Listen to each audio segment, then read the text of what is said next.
Hey there, I'm Christy Wilhelmi from Garden Nerd, and I wanted to address, as we change over this bed, this Vigo garden, from a summer garden to a fall garden, I want to address a common issue that happens with raised beds, and that is the reduction in soil. Why does it happen? Let's talk about it. But before we get started, I want to say this video is being sponsored by Vigo Garden.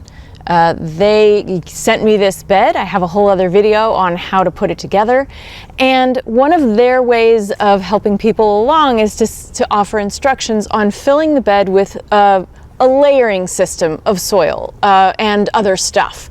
And so that lends itself to you saving money right off the top by putting a layer of logs and twigs and sticks and leaves and stuff, making a kind of a lasagna garden, and then topping it off with soil.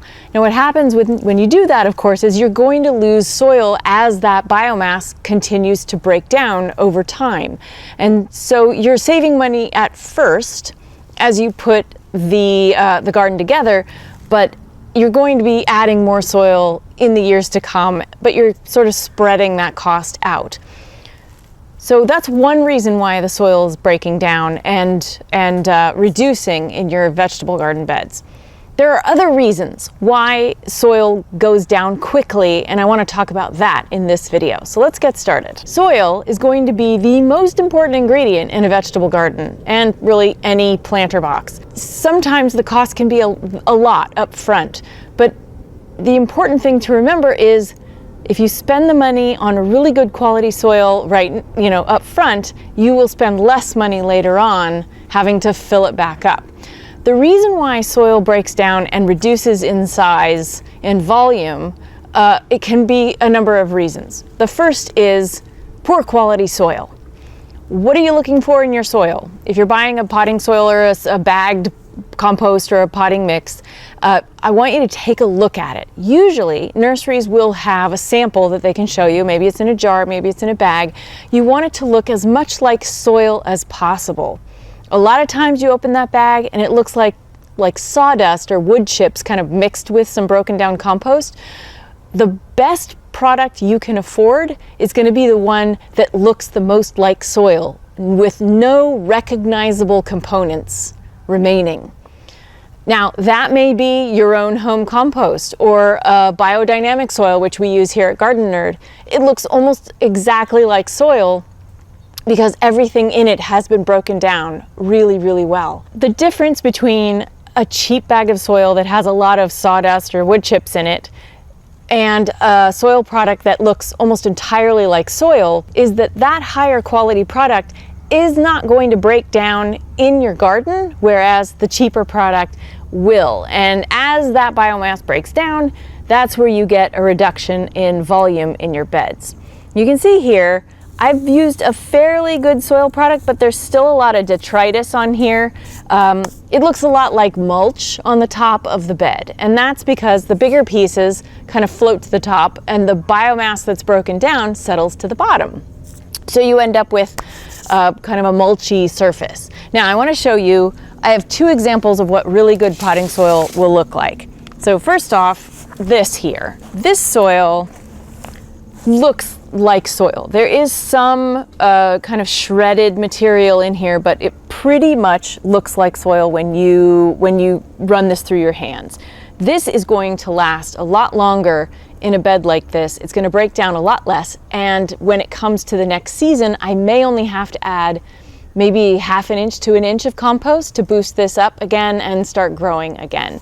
Now, if you are making your own compost, this is an example of the compost that I have made here using an active batch thermal compost method, which is hot composting where you add all the ingredients at once and it gets up to temperatures of 160 degrees. So it really cooks down that biomass and there's not a whole lot left.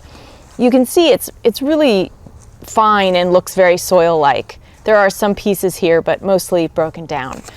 Now, if you are working with a cold compost in your own garden, there are going to be some big pieces left. So I like to sift. Sifting is one of the ways you can make your soil, get all the big pieces out, put them back in your bin, and then sift the second time. So here's what I do. This is the first time we sift with, this is a double layer of gopher wire that I put into a frame here. You don't have to do that, but I have a blog post on how to make your own sifter if you want to find that out. And that's the first sift. And sometimes that's plenty. You know, if you want to leave a little biomass in your compost when you add it to your bed, that's fine. If you have compacted soil, it's actually a good idea to do. But for us, because we have really sandy soil, I actually like to get it down to the compost stage where it's very fine and it goes through this. Now this is just a nursery tray, and I like to do a second sift through this. It's kind of, you know, specialized, but hey, you know, it's what we do.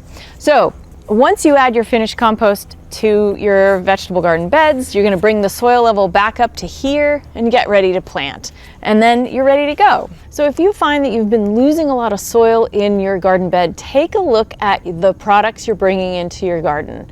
If it's on the cheap side, it probably has a lot of extra stuff in it that's gonna break down over time and reduce your soil volume pretty much every season. If you opt for a completely composted product, your soil is going to stay at a higher level longer. So we will put one of our favorites in the link below, and also a link to Vigo Garden if you want to get one of these for yourself. If you like this video, share it with your friends. Don't forget to subscribe and turn on notifications to find out when our next video comes online. Consider becoming a Patreon subscriber to support all the free stuff we do here at Garden Nerd. And of course, check out gardennerd.com for all kinds of growing information, and my books, Gardening for Geeks, Grow Your Own Mini Fruit Garden, and my novel, Garden Variety, which the Spanish version came out in October 2023. Check it out. Happy gardening.